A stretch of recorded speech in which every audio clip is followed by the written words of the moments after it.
End of the day with Ray. Hello, my friends and ladies and gentlemen. 2023 is going into the history books. I want to do a little recap of some of the major events that happened in 2023 because I think these major events are going to impact what happens in 2024. And our industry really needs to pay attention.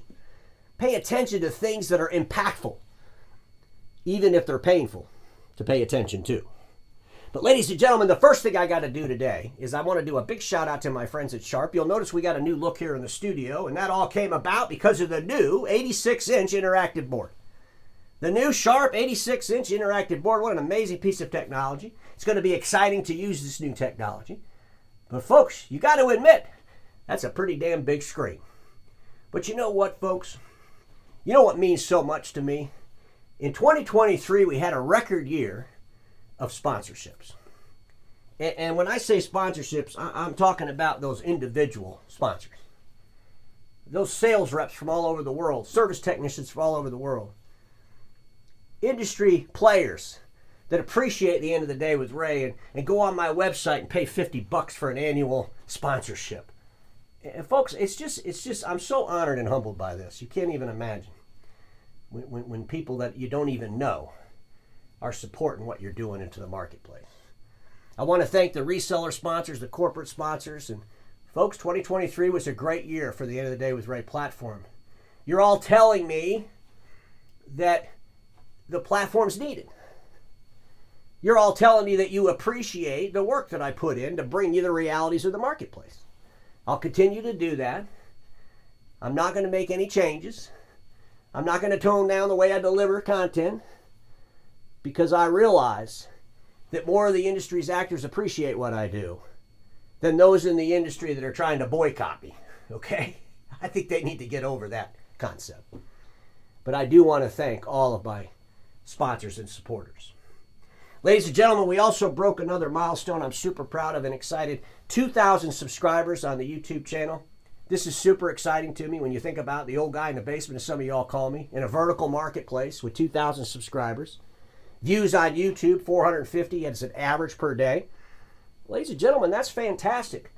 I mean, when I think that I'm putting out a video damn near every day and 450 people are showing up to watch it, that holds me accountable. That makes me make sure that I deliver you what you want to hear. And I truly do appreciate your support and you all subscribing to the YouTube channel, let alone what people are watching me on LinkedIn. So it's just totally amazing, and I'm so grateful for all of it. But let's talk about some of the things that happened in 2023 that I believe are going to impact 2024. And I want to start out with the Visual Edge failure. And ladies and gentlemen, I'm going to call it that. That's how I see it. I mean, when your BDC lender wipes out $47 million of your debt, writes it off. You know, Ares Capital, their biggest loss in their third quarter, which for Ares Capital ended in September, Visual Edge was their greatest loss, $47 million.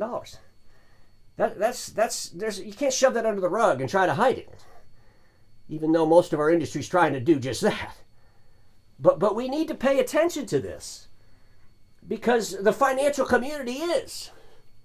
They're paying attention to this. They're asking themselves, how does this $250, $300 million company that ran around the country, bought up a bunch of copier dealerships to get into IT services, why can't they pay their bill? Why was their loan a non-accrual for over a year? And why did their BDC lender have to wipe out $47 million of their debt and take a preferred stock position in the rest of the debt? Ladies and gentlemen, those are serious things. And our industry continues to ignore it. I believe it's based on a flawed strategy, a failed strategy, if you will, and it's around IT. You know? Ladies and gentlemen, I want to ask you all a question. So when you're out in the marketplace and you're going to the meetings, and the folks from Visual Edge come up to you, and they say, oh, I see you're a sponsor of the End of the Day with Ray, or they ask you a question about the End of the Day with Ray. What do they tell you? Is the conversation about how mean I am, how I'm making all this up, how I'm misinformed? Or is the conversation with those executives from Visual Edge about how I'm misinformed? Are they sharing with you their alternative reality? Are they basing that reality with facts? I believe they're complaining because they know the reality of Visual Edge. Well, it's being articulated on the episodes called The End of the Day with Ray. Just something to think about. Lexmark's owner's 9-star banned over UFLPA. This is huge, ladies and gentlemen. This was the slap in the face to the entire world that doing business with PRCs controlled by the Chinese Communist Party, a dictator named Xi, is not good in any shape or form. It's not good that PRC companies are allowed to use slave labor in their manufacturing processes. The Department of Homeland Security here in the United States banned 9-star Lexmark's owners over the UFLPA Act. This is a big wake-up call, and we need to pay attention to it. And the industry needs to pay attention to Lexmark. They need to start questioning them more. They need to put more pressure on their leaders, because this thing has diminished the value of Lexmark completely. And I believe that this ban that happened in 2023 is going to impact Lexmark in 2024 in unimaginable ways, and the industry better start imagining those unbelievable ways. And the BTA and the organizations within the industry need to start holding these OEMs accountable and not allow Lexmark to continue with their nonsense and their distractions. The industry's media and analysts need to do the same. Start getting to the truth of this stuff. You know, we don't need to continue to always look for some silver lining. Our industry's being disrupted. We need to pay attention to the storm cloud. I get it. Y'all don't want to pay attention to storm clouds. You only want to talk about what's good and great. You only want to see puppy dogs and roses. But that's not going to help us in our declining industry, in our ever-changing industry.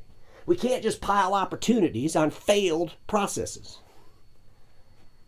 Because I know some executives, let's go out and seek some new opportunities and pile it on stuff that's not working. It's not going to work.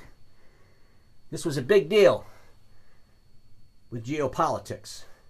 And I've been warning you all about this for a couple of years. It's here. Konica Minolta, we continue to operate with poor profitability. Ladies and gentlemen, Konica Minolta, I mean, you know, you've seen the episodes. You've seen their financials. You've seen the bathtub full of blood. Ladies and gentlemen, I'm not making it up. It's reality. And Konica will have to have some major changes in 2024. Think about what they've already done. In 2023, they eliminate the president of the direct operation. They don't even replace him. They eliminate the vice president of marketing. They've eliminated market vice presidents. If everything's going so great at Konica Minolta, why are they getting rid of everybody and not replacing them? Key players. Why are they getting rid of direct operations? Ladies and gentlemen, big changes coming to Konica in 2024, and those changes are based on what's been going on at Konica for the last few years. Valsoft. This private equity group, Valsoft out of Canada, what do? They buy Euroform and NPS Monitor, NextEra. They're trying to reinvent the industry software platforms. They've caused nothing but distractions and disruptions, and not in a good way, not in a beneficial way. In my thinking, they're completely misunderstanding of our industry, and they completely miscalculated how to come in and disrupt it. The only thing they did was disrupt themselves to a point of absurdity. And there'll be more on Valsoft. I got a special episode coming up, some updates on that. But ladies and gentlemen, we saw in 2023 that when private equity comes into the space and they're miscalculating and misunderstanding the space, it could be just devastating. In my opinion, that's exactly what happened at Valsoft. The industry's media continues to underestimate the disservice to all the industry's actors. And I'm hoping in 2024, the industry media and analysts wake up and they start helping the industry, because they're not helping the industry when they hide realities, when they allow OEM leaders to distract the marketplace, when they only talk about the silver linings and they forget about the storm cloud to warn you. Ladies and gentlemen, we got to pay attention to the warnings, and we need more people sounding the alarm bells. OEMs, they began the consolidation in 2023 through manufacturing. I don't believe the OEMs are going to buy each other If any two OEMs come together, it will be Ricoh and Toshiba. The rest of the OEMs are going to consolidate manufacturing. You're going to see more people join this joint venture. There'll be more OEMs joining in with Ricoh and Toshiba Tech. There has to be consolidation, and the OEMs just aren't going to buy each other. And we'll see some major changes in that space.